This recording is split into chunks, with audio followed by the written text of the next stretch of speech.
The champagne glass shattered against the marble floor, 3 feet from Marcus Chen's boots, and every Valorian in the grand hall turned to stare at the human standing, frozen beside the catering cart.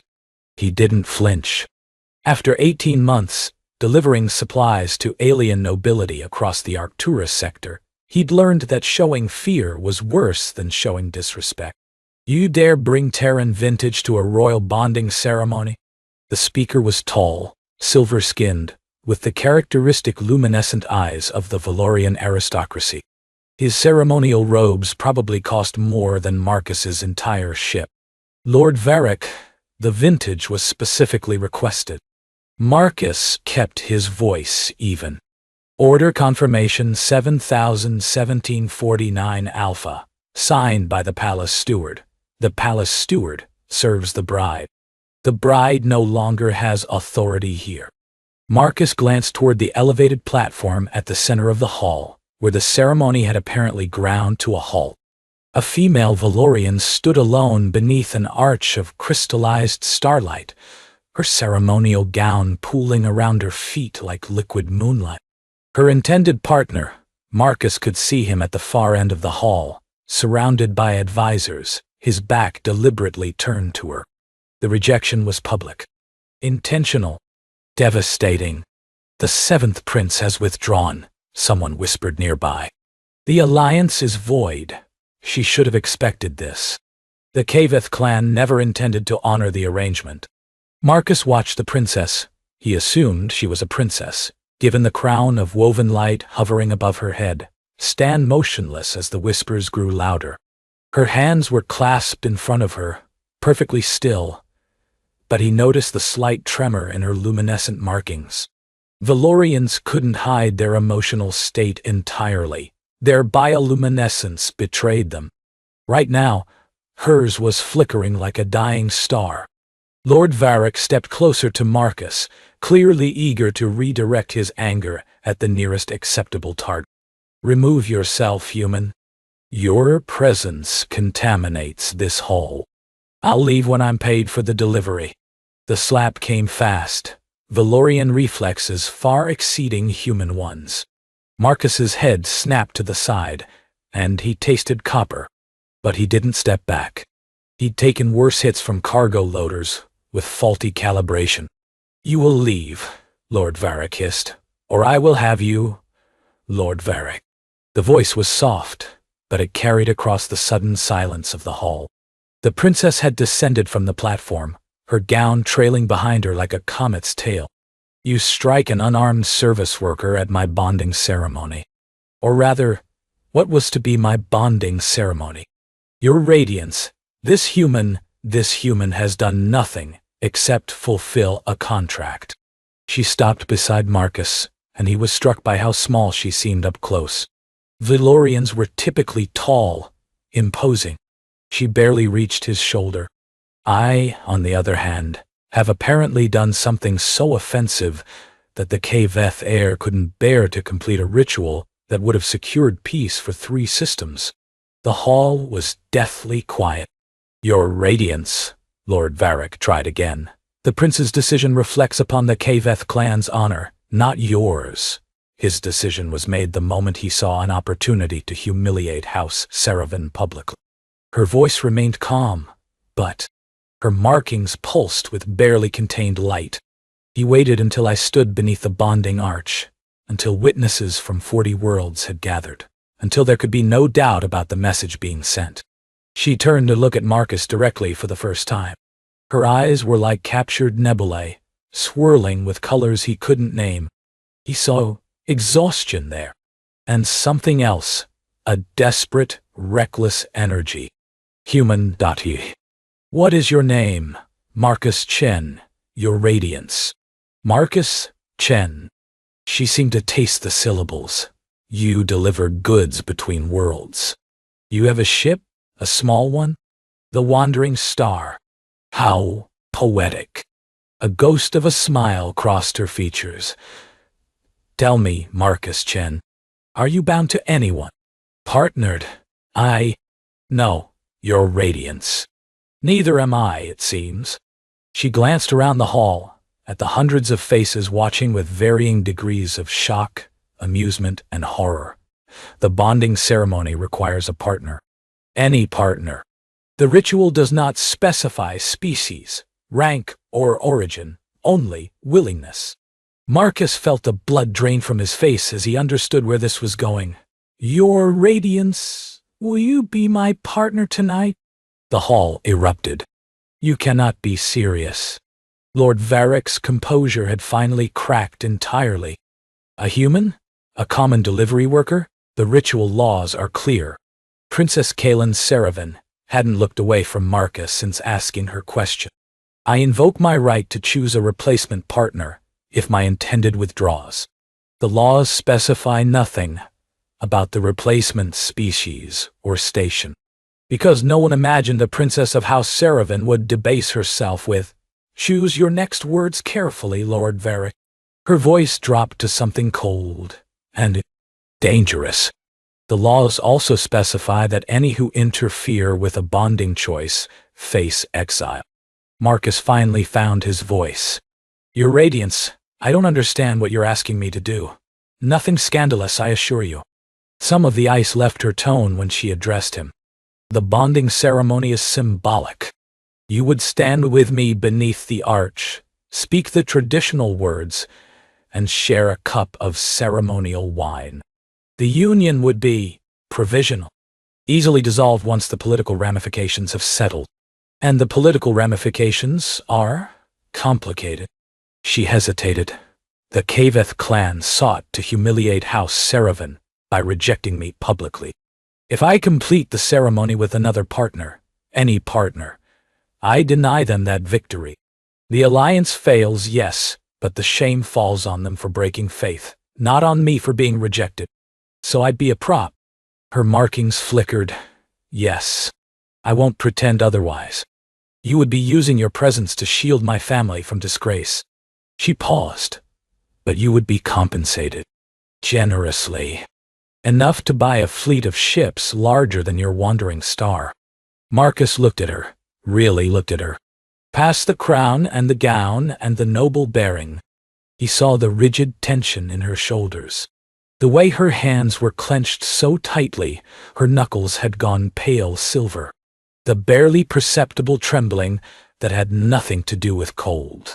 She was terrified. Not of him, not of the scandal. She was terrified of standing beneath that arch alone while an entire galaxy watched her be abandoned. He knew that fear. He'd felt it himself 4 years ago, standing in a hospital corridor on Earth, while doctors explained that the accident had taken everyone. His wife, his daughter, his entire reason for existing. The specific loneliness of public grief. The way people looked at you with pity that felt like contempt. "I don't want your money," he said quietly. Her expression flickered, surprise, then something that might have been hurt. "I see. Thank you for your honesty. I apologize for, I didn't say no." She stopped mid-turn, staring at him. "I said, I don't want your money." Marcus glanced around at the assembled nobility, at their shocked and disdainful faces. "But I'll stand with you. If you're sure that's what you want." "Why?" The question seemed pulled from her involuntarily. "You gain nothing. You may even lose business. There are those here who will punish any human who helps me." Marcus thought about his empty ship, his empty quarters, the bottle he'd been drinking from too often lately. "Maybe I'm tired of watching people get abandoned," he said. For a long moment, she simply looked at him. Her bioluminescent markings had shifted from distressed flickering to something steadier, pulsing with a soft amber glow he didn't recognize. "Very well, Marcus Chen." She extended her hand, a human gesture, he realized, something she must have learned specifically for this moment. "The ceremony awaits." He took her hand. Her skin was cool, smooth, almost like polished glass.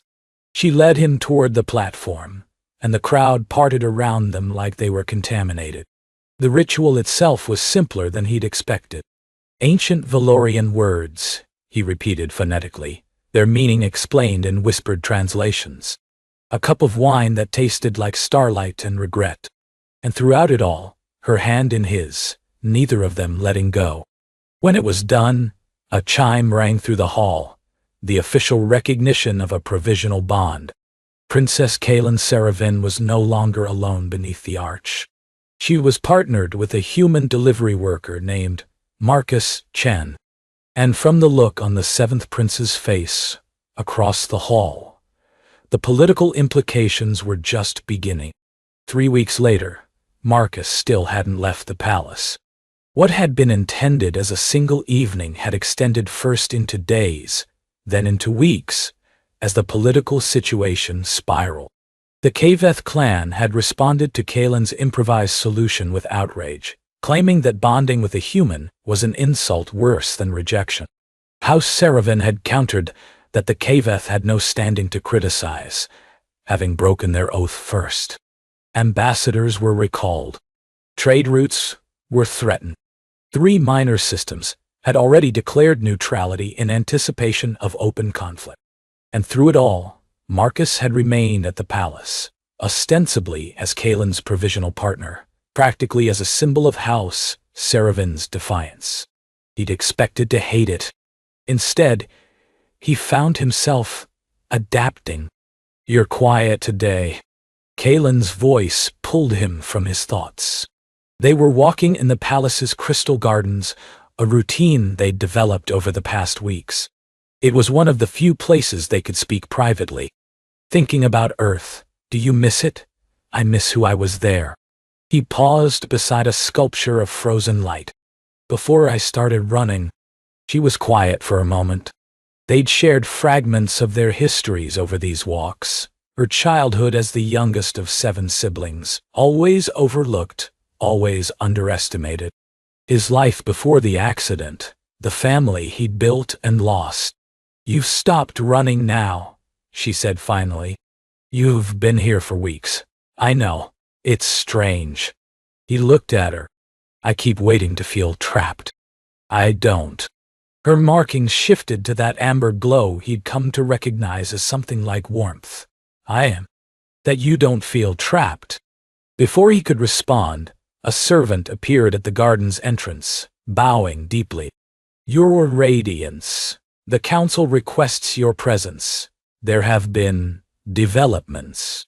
The council chamber was crowded when they arrived, not just with Seravin advisors, but with representatives from a dozen allied houses. The tension was palpable. The Kaveth have issued an ultimatum. Lord Seravin, Kaylin's father, spoke from the head of the table. His face was grave. They demand that the provisional bond be dissolved, and that the human be surrendered to their custody. For trial. Marcus felt his stomach drop. Trial for what? For corrupting a Valorian princess. For undermining a lawful alliance. Lord Seravin's expression was unreadable. "The charges are fabricated, of course, but if we refuse, war." Kaylin's voice was flat. "They'll use this as justification for war. They've wanted one for years," an advisor said. "The failed bonding was supposed to give them an excuse. Your improvisation denied them that. Now, they're simply creating a new one." The room fell silent. Marcus looked around at the faces, calculating, worried, resigned. He understood political math well enough to see where this was going. "If I surrender myself," he said slowly, "the pretext disappears." Marcus, Kaylin started. "Let me finish." He kept his voice steady. "If I go to them willingly, they lose their excuse. How Seravin can claim they had no knowledge of my supposed crimes. The alliance might be salvageable with another house. Everyone wins. Except you." Kaylin's markings were pulsing with something he'd never seen before. Rapid, chaotic, almost painful to watch. "You would die. Kaveth justice for outsiders is execution." "I know." "Then why would you even suggest?" "Because it's not worth a war." He made himself meet her eyes. "I'm one person.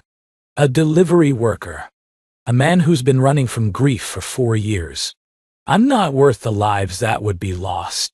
That is not your decision to make." Her voice cracked. For the first time since he'd known her, she sounded something other than composed. "You are my partner. My bonded. The laws say the bond is provisional, dissoluble." He tried to smile. "You said so yourself. That first night, I was wrong." The room had gone deathly quiet. Everyone was staring at the princess, whose markings were now blazing with light so bright it was almost blinding. "Kaylin.D." Her father's voice was gentle, but warning. "Control yourself." "No, Daddy." She stood, and the light pulsed even brighter. "No, I will not control myself. For 23 years, I have been controlled, contained, diminished. I was told my role was to secure alliances, to be a piece on a political board. And when the Kaveth rejected me, I was supposed to accept the humiliation quietly." She turned to Marcus, and he saw something in her eyes that made his breath catch. "But you stood with me, a human, a stranger. You had nothing to gain and everything to lose, and you stood with me anyway. Not because of politics or wealth or obligation, because you were tired of watching people be abandoned." She reached out and took his hand, just as she had that first night. "I will not abandon you, Marcus Chen. I will not let you surrender yourself to save my family's comfort. If the Kaveth want a war over you, they will have one. Because you are not a prop. You are not a symbol. You are the only person in this galaxy who saw me as something other than a political asset." Her grip tightened. "And if my house cannot accept that, then my house can find a new princess." The silence that followed was absolute. The war lasted 6 months. It wasn't the devastating conflict everyone had feared. The Kaveth, it turned out, had fewer allies than they'd boasted. When House Seravan revealed evidence that the 7th Prince had planned the public rejection for years, part of a strategy to justify territorial expansion, the neutral systems turned against them. Marcus flew supply runs. Not glamorous, not heroic, but necessary. He knew ships and routes and how to get things where they needed to go. Kaylin commanded diplomatic missions. Her reputation transformed from humiliated princess to defiant leader. They saw each other rarely during those months, brief moments between crises. But every time, she reached for his hand. The peace treaty was signed on the anniversary of the failed bonding ceremony. The Kaveth ceded 3 systems and agreed to reparations. The 7th Prince was exiled. House Seravan emerged stronger than it had been in generations. And Marcus Chen, the human delivery worker who had accidentally become a symbol of interstellar defiance, stood in the palace's grand hall once more. "You could leave now." Lord Seravan had found him on the balcony, watching the celebration through the windows. "Your provisional bond has served its purpose. You would be wealthy, free. You could return to Earth or go anywhere in the galaxy. I know. But you won't." Marcus turned to find Kaylin's father studying him with an expression he couldn't quite read. "No, I won't." "May I ask why?" "Because she saw me." Marcus looked back at the lights of the celebration. "When she asked me to be her partner that night, I thought she was just desperate, using me. And maybe she was. But somewhere along the way, she actually started seeing me. Not as a human, not as a symbol, not as a political tool. Just me. And you see her. I see someone who spent her whole life being diminished, being told her value was in what she could provide, not who she was." He paused. "I spent 4 years feeling worthless after my family died. Like I was just taking up space in the universe. She makes me feel like I'm not." Lord Seravan was quiet for a long moment. Then he did something Marcus had never seen a Valorian noble do. He bowed. "My daughter chose well," he said simply. "Better than any of us understood." He left, and moments later, Kaylin appeared in his place. Her ceremonial gown was simpler than the one from that first night. but her crown of woven light still hovered above her head. "Father said you were out here." She moved to stand beside him, close enough that their shoulders almost touched. "Avoiding the celebration? Watching it? There's a difference, is there?" He smiled. "Maybe not." They stood in comfortable silence, watching the lights. After a while she spoke again. "I need to ask you something. Anything. That first night, when I asked you to be my partner, did you know? Did you have any idea what would happen?" Marcus considered the question. "No, Dawei. I thought it would be one night. A favor for a stranger. I'd get a good story and maybe a free meal. And now?" He turned to face her. In the soft light of the moons, her markings were pulsing with that warm amber glow, steady and bright. "Now I can't imagine going back to who I was before." He reached for her hand. The gesture had become natural between them, a bridge across their different worlds. "You asked me to be your partner for a night. I'd like to be your partner for longer than that, if you want." Her fingers intertwined with his, cool and smooth and impossibly real. "On Velor, a bond that survives its first crisis becomes permanent," she said softly. "We call it the tempering. Fire that strengthens rather than destroys. We survived more than one crisis." "Yes, we did." She stepped closer, and for the first time, she initiated a touch beyond their joined hands, her free palm pressing gently against his chest over his heart. "Your heartbeat is faster than a Valorian's. Did you know that? I can feel it even through your clothes." "Is that strange?" It was, at first. Her markings pulsed brighter. Now it is simply you. Part of what makes you Marcus Chen instead of anyone else. Kylan Dosh. He covered her hand with his own. "Is this what you want? Not politically? Not strategically? You?" She looked up at him, and in her nebula eyes he saw something he hadn't seen that first night. Peace. Hope. Bay. Sea. Home. Bite. "You were just the delivery guy at my wedding," she said. "And now you are the only person in this universe I want standing beside me. Yes, Marcus, this is what I want." He leaned down, and she rose to meet him. The kiss was gentle, unhurried, their first, but carrying the weight of everything that had led to it. Her markings blazed with light that painted them both in shades of gold and silver. When they parted, she was smiling. It transformed her face, made her look younger and lighter and impossibly beautiful. "The provisional bond is still technically active," she murmured. "We should probably make it official. Another ceremony, a smaller one. Just family and close allies." Her eyes sparkled, and perhaps some Terran vintage. "I've developed a taste for it." Marcus laughed, a real laugh. The first in years that didn't feel hollow. "I know a guy who can deliver." She pulled him back inside, into the light and the music and the future they'd somehow built from a moment of desperation. And as they crossed the threshold together, Marcus Chen realized he'd finally stopped running. He found something worth staying for.